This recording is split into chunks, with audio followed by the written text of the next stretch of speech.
El 19 de mayo de 1780, a las 10 de la mañana, el sol desapareció. No hubo eclipse programado. No hubo advertencia astronómica.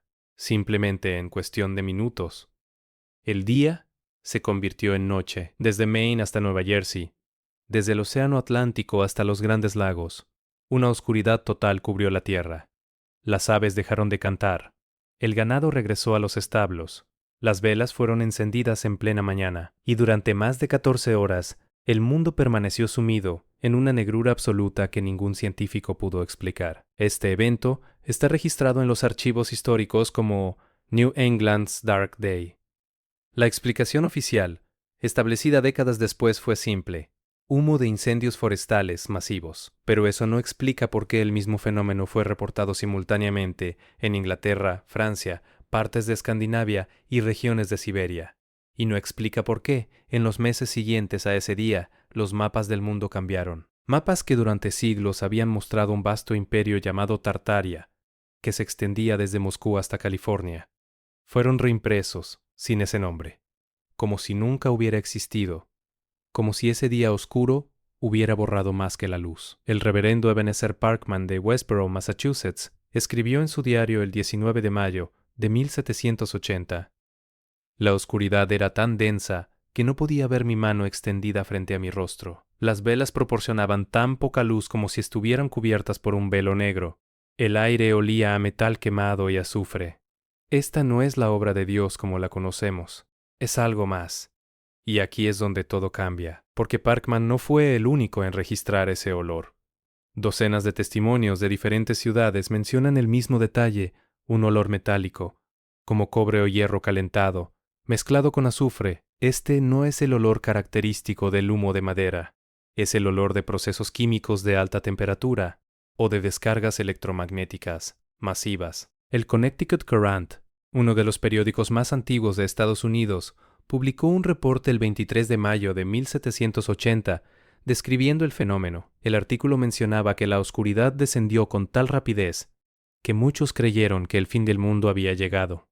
Los relojes se detuvieron, las brújulas giraban sin control, y cuando finalmente la luz regresó, cerca de la medianoche, lo hizo de manera abrupta, como si una cortina hubiera sido levantada, brújulas fallando. Estos no son efectos del humo de incendios forestales. Son efectos de perturbaciones electromagnéticas severas. Existe otro testimonio de Connecticut que nunca fue ampliamente difundido. El coronel Abraham Davenport, miembro de la legislatura de Connecticut, estaba en sesión cuando la oscuridad cayó, mientras otros legisladores entraron en pánico y propusieron suspender la sesión. Davenport insistió en continuar, pero en su diario personal, escrito esa noche, Davenport anotó algo más revelador. La oscuridad no era natural, no era gradual como el anochecer. Cayó como un telón, y con ella vino un silencio que nunca he experimentado. Los pájaros no solo dejaron de cantar, cayeron del cielo. Encontré 3 gorriones muertos en el alféizar de mi ventana esta mañana. No presentaban heridas. Simplemente habían muertos. Del cielo, este detalle aparece en al menos 12 reportes diferentes de la época, pero nunca ha sido incluido en las explicaciones oficiales del Dark Day. Pero lo que lo hace aún más inquietante es que este no fue un fenómeno local. El mismo día, 19 de mayo de 1780, registros históricos en Londres mencionan una oscuridad inusual que cubrió la ciudad durante varias horas, acompañada de una luna roja como sangre visible a través de la penumbra. En Francia, el astrónomo Jean-Baptiste Delambre escribió en sus observaciones: el 19 de mayo, observamos una anomalía atmosférica sin precedentes. El sol se oscureció hasta volverse invisible durante la tarde. Ningún modelo atmosférico conocido puede explicar este fenómeno a escala continental. Esa es la palabra clave, porque si esto hubiera sido solo humo de incendios forestales en Nueva Inglaterra, no habría afectado a Europa simultáneamente. Las corrientes atmosféricas no funcionan así, y sin embargo, el mismo día, en diferentes continentes, se reportó el mismo evento. Existe un documento ruso. Es un informe del monasterio de Solovetsky, ubicado en el Mar Blanco, al norte de Rusia. El documento, fechado en mayo de 1780, describe 3 días de oscuridad que comenzaron el 19 de mayo, durante los cuales el cielo se volvió negro como carbón, y una luz roja pulsante apareció en el horizonte norte. Los monjes creyeron que era el Apocalipsis. Rezaron sin cesar hasta que la luz regresó. 3 días, no 14 horas, 3 días completos de oscuridad, en el norte de Rusia. El abad del monasterio, el padre Kirill Vasilev, añadió en el margen del informe una nota personal que nunca fue incluida en la versión oficial. Durante la oscuridad, escuchamos sonidos desde el este. No eran truenos, eran retumbos profundos, como si la tierra misma gemía. Y cuando la luz regresó, el horizonte oriental brillaba con un resplandor que no era el amanecer. Era como si algo hubiera ardido más allá de las montañas. ¿Cómo es posible que el mismo fenómeno tuviera diferentes duraciones en diferentes lugares? A menos que no fuera un fenómeno atmosférico simple, a menos que fuera algo que afectó regiones específicas de manera diferencial. Y entonces miras los mapas. En 1775, 5 años antes del Dark Day, prácticamente todos los atlas europeos mostraban Tartaria como un imperio masivo. El Atlas Geográficos de Oman Heyers, publicado en 1775, muestra claramente Tartaria Magna, extendiéndose desde el este de Polonia hasta Alaska. El Atlas Universel de Rigobert Bonn, también de 1775, incluye Grande Tartarie como una entidad política y geográfica reconocida. Pero en 1785, solo 5 años después del Dark Day, las nuevas ediciones de estos mismos atlas habían sido completamente redibujadas. Tartaria había desaparecido. En su lugar, territorios sin nombre, regiones inexploradas, o simplemente espacios en blanco. No fue un descubrimiento geográfico progresivo. Fue un borrado sistemático que ocurrió en una ventana de tiempo muy específica, entre 1780 y 1785. El cartógrafo alemán Johann Baptist Homann había incluido Tartaria en sus mapas desde 1720. Su empresa familiar continuó produciendo mapas hasta 1850, pero después de 1780 nunca más apareció el nombre Tartaria en ninguna de sus publicaciones. Cuando investigadores modernos han preguntado a archiveros de la Biblioteca Nacional de Alemania por qué se produjo este cambio, la respuesta ha sido actualización de información geográfica basada en nuevas expediciones.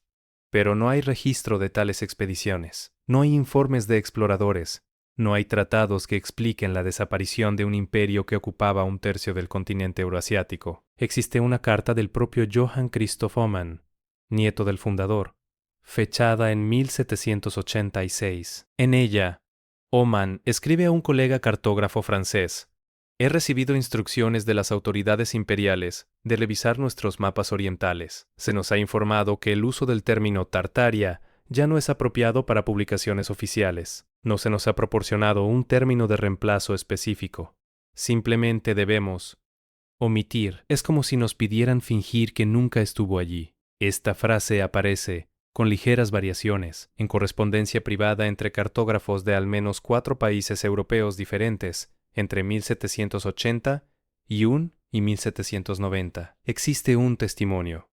Es de un comerciante holandés llamado Cornelius van der Meer, quien viajaba regularmente entre Ámsterdam y lo que él llamaba los territorios orientales, entre 1770 y 1782. En una carta a su hermano, fechada en junio de 1780, van der Meer escribió: he regresado de mi último viaje al este. Los mapas que llevé ya no son válidos. Las rutas comerciales que conocía han sido declaradas inexistentes por las nuevas autoridades. Las ciudades donde comerciaba ahora aparecen en los mapas oficiales como bosques deshabitados. Es como si el mundo hubiera sido redibujado mientras estábamos mirando hacia otro lado. Van der Meer intentó un último viaje en 1783. Nunca regresó. Su barco fue reportado como perdido en tormenta en el mar Báltico. Pero otro comerciante holandés, Pieter Janssen, escribió en 1784 que van der Meer había sido detenido por autoridades rusas por posesión de mapas no autorizados y conducido tierra adentro. Su destino es desconocido, como si el mundo hubiera sido redibujado. Esa frase aparece en múltiples documentos personales de la época, no en publicaciones oficiales, no en registros gubernamentales, pero en cartas privadas, diarios personales, testimonios de comerciantes y viajeros, todos describiendo la misma sensación. Algo fundamental había cambiado después de mayo de 1780. En 1781, la Academia de Ciencias de San Petersburgo emitió un decreto prohibiendo el uso del término Tartaria en publicaciones científicas y educativas. El decreto declaraba que el término Tartaria es una denominación obsoleta y geográficamente imprecisa, que debe ser reemplazada por designaciones regionales específicas. Pero el decreto nunca especificó cuáles eran esas designaciones, y curiosamente el decreto fue emitido solo un año después del Dark Day. El mismo año, 1781, el gobierno británico estableció la Royal Commission for Geographic Standardization, cuyo mandato era corregir inexactitudes en mapas coloniales y establecer nomenclatura geográfica uniforme. Una de las primeras acciones de esta comisión fue eliminar el término Tartaria de todos los mapas oficiales del Imperio Británico. La justificación oficial fue falta de verificación territorial, pero los británicos habían estado usando ese término en sus mapas durante más de un siglo. ¿Por qué de repente necesitaba verificación? Lo que hace que esta comisión sea aún más sospechosa es quién la presidía. Sir Joseph Banks, presidente de la Royal Society, naturalista y explorador que había acompañado al capitán Cook en sus viajes. Banks había visto mapas de Tartaria.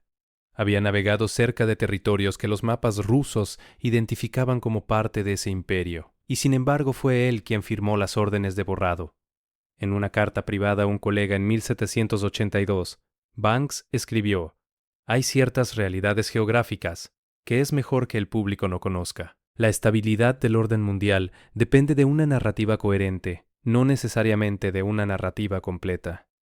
Y luego está el fenómeno de los edificios, porque algo más cambió después de 1780. En ciudades de toda Europa y América del Norte comenzaron a aparecer edificios que los registros oficiales describían como nuevos, pero que arquitectónicamente parecían mucho más antiguos. Estructuras masivas de piedra tallada, con técnicas de construcción que supuestamente habían sido olvidadas. Y todas estas estructuras fueron atribuidas a arquitectos contemporáneos, a pesar de que los estilos no correspondían a las tendencias arquitectónicas de finales del siglo XVIII. En Boston, el Massachusetts State House fue construido entre 1795 y 1798, pero grabados de la ciudad de 1770 muestran una estructura similar en el mismo lugar. Los registros oficiales afirman que el edificio antiguo fue demolido y reemplazado, pero no hay registro de demolición. No hay documentación de la remoción de escombros.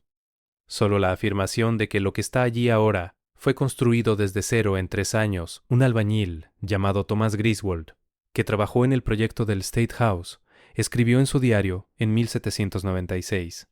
Nos dijeron que estábamos construyendo un edificio nuevo, pero cuando comenzamos a trabajar, encontramos fundaciones masivas de piedra tallada que ya estaban allí. Piedras tan grandes que habrían requerido maquinaria que no poseemos para moverlas. Nos ordenaron construir sobre ellas y no hacer preguntas. El arquitecto Charles Bulfinch nunca estuvo presente durante la construcción. Solo aparecía para inspecciones oficiales. En San Petersburgo, el Palacio de Invierno fue oficialmente reconstruido por Bartolomeo Rastrelli entre 1754 y 1762, pero viajeros de principios del siglo XVIII describen un palacio masivo en esa ubicación que ya existía. Ivan Nepluev, un diplomático ruso, escribió en 1721 sobre el Gran Palacio del Invierno, una maravilla arquitectónica que rivaliza con Versalles. Eso fue 33 años antes de que Rastrelli supuestamente comenzara su construcción. ¿Qué significa esto? Significa que hay una narrativa de construcción que no coincide con las evidencias visuales y testimoniales. Significa que después de 1780 se reescribió no solo la geografía, sino también la cronología arquitectónica. Pero volvamos al Dark Day, porque hay más testimonios que nunca fueron explicados. El Dr. Samuel Tenney, un médico y meteorólogo de Exeter, New Hampshire, escribió un análisis del fenómeno en 1785. Tenney documentó algo que los informes oficiales ignoraron. Durante las horas de oscuridad, varios residentes reportaron haber visto luces pulsantes en el horizonte, similares a auroras boreales, pero de color rojo intenso y movimiento errático. Estas luces no seguían los patrones conocidos de auroras naturales. Parecían emanar de puntos fijos en la tierra, no del cielo. Teney incluyó en su análisis un mapa donde marcó las ubicaciones desde las cuales se reportaron estas luces. Todas las ubicaciones corresponden a áreas que en mapas previos a 1780 estaban marcadas como territorios de Tartaria o ciudades tartarias. Teney también documentó efectos fisiológicos reportados por testigos. Varios individuos experimentaron náuseas, dolores de cabeza severos y desorientación durante las horas de oscuridad. Uno de mis pacientes, un hombre de salud robusta, describió una sensación de vibración en los huesos que persistió durante 3 días después del evento. Otro paciente reportó sangrado nasal espontáneo, sin causa aparente. Estos síntomas no son consistentes con exposición a humo de madera. Estos son síntomas de exposición a radiación electromagnética de alta frecuencia. En 1782, un granjero de Vermont, llamado Josiah Bartlett, envió una carta al gobernador describiendo algo que encontró en su propiedad. Después del Dark Day, Bartlett escribió: «Mientras araba el campo norte, mi arado golpeó algo sólido, enterrado bajo tierra. Excavé y encontré una estructura de piedra tallada, con inscripciones que no reconozco. La estructura se extiende más allá de los límites de mi propiedad. He informado al topógrafo local, quien me dijo que no documente el hallazgo y que lo vuelva a cubrir con tierra». Bartlett nunca mencionó el hallazgo nuevamente, pero la carta sobrevivió en los archivos familiares y fue redescubierta en 1956, cuando investigadores modernos intentaron localizar la propiedad de Bartlett para realizar excavaciones. Descubrieron que toda esa área había sido designada como zona de preservación histórica en 1923 y que las excavaciones estaban prohibidas sin permisos federales, extremadamente difíciles de obtener. Existe un patrón. Después de 1780, múltiples reportes de hallazgos arqueológicos, inesperados, fueron sistemáticamente suprimidos. Estructuras encontradas que no coincidían con la narrativa de que América del Norte era una tierra virgen habitada solo por poblaciones nativas, preagrícolas, estructuras que sugerían civilización avanzada, comercio organizado y presencia de poblaciones que oficialmente nunca estuvieron allí. En 1791, el presidente George Washington encargó un nuevo mapa de los Estados Unidos. El mapa, producido por el cartógrafo Samuel Holland, mostraba el territorio estadounidense sin ninguna referencia a Tartaria o a estructuras precoloniales. Pero un borrador preliminar de ese mismo mapa, descubierto en los archivos de la Biblioteca del Congreso en 1998, incluía anotaciones manuscritas que mencionaban ruinas de origen desconocido en múltiples ubicaciones del Medio Oeste. Esas notaciones fueron removidas de la versión final. ¿Por qué remover referencias a ruinas? ¿Por qué era importante afirmar que no había nada allí antes de la llegada europea? Porque si había algo allí, si había ciudades, si había una civilización organizada que los mapas llamaban Tartaria, entonces toda la narrativa de descubrimiento y conquista se desmorona. Se convierte en ocupación, se convierte en reemplazo, se convierte en algo que necesita ser olvidado. Y el Dark Day de 1780 marca el momento exacto en que ese olvido se volvió oficial. Pero hay un detalle más, un detalle que conecta todo. En 1783, 3 años después del Dark Day, Benjamin Franklin publicó un ensayo titulado Observaciones meteorológicas. En ese ensayo, Franklin describía el invierno de 1783-1784 como el más severo en memoria viva, con nevadas sin precedentes y temperaturas que congelaron ríos, que nunca antes se habían congelado. Franklin teorizaba que el clima había sido afectado por polvo volcánico en la atmósfera superior, pero no había erupciones volcánicas conocidas en 1783 que pudieran causar eso, excepto que sí las hubo. El volcán Laki en Islandia erupcionó en junio de 1783, pero esa erupción ocurrió 3 años después del Dark Day. No puede explicar lo que sucedió en 1780. Franklin también mencionó algo más en ese ensayo, algo que rara vez he citado. Escribió: «He recibido correspondencia de colegas en Europa que reportan fenómenos atmosféricos similares. En 1780, la naturaleza simultánea de estos eventos sugiere una causa común de escala global.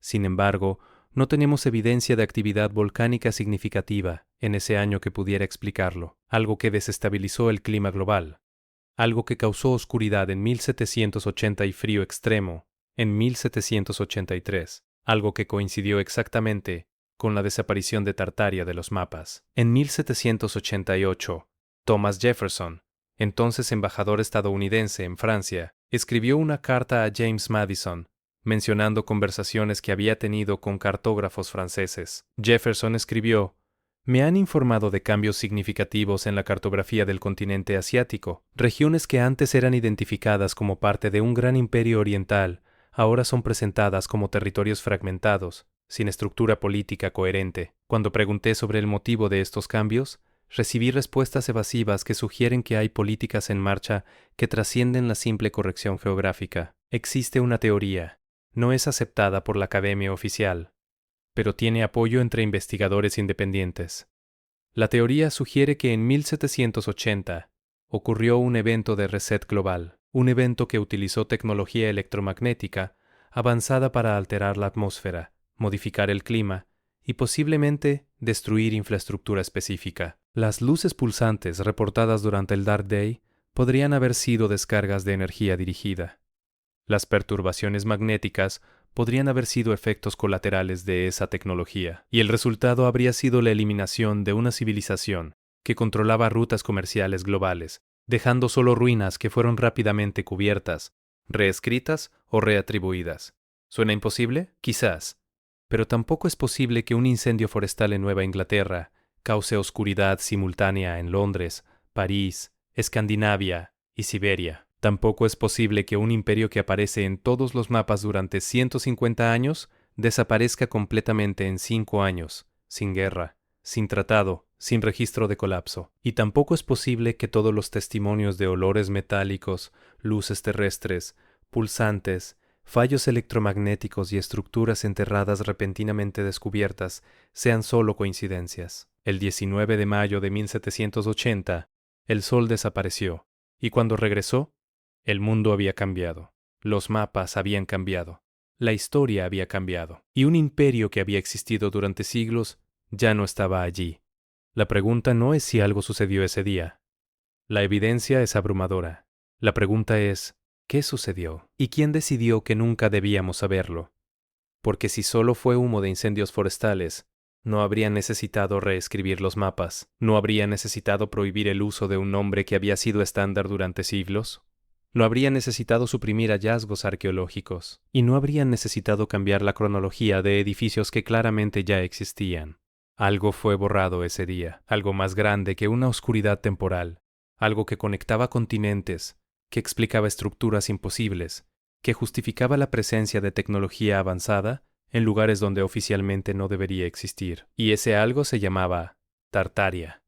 Las luces se apagaron el 19 de mayo de 1780, y cuando volvieron a encenderse, la historia había sido reescrita.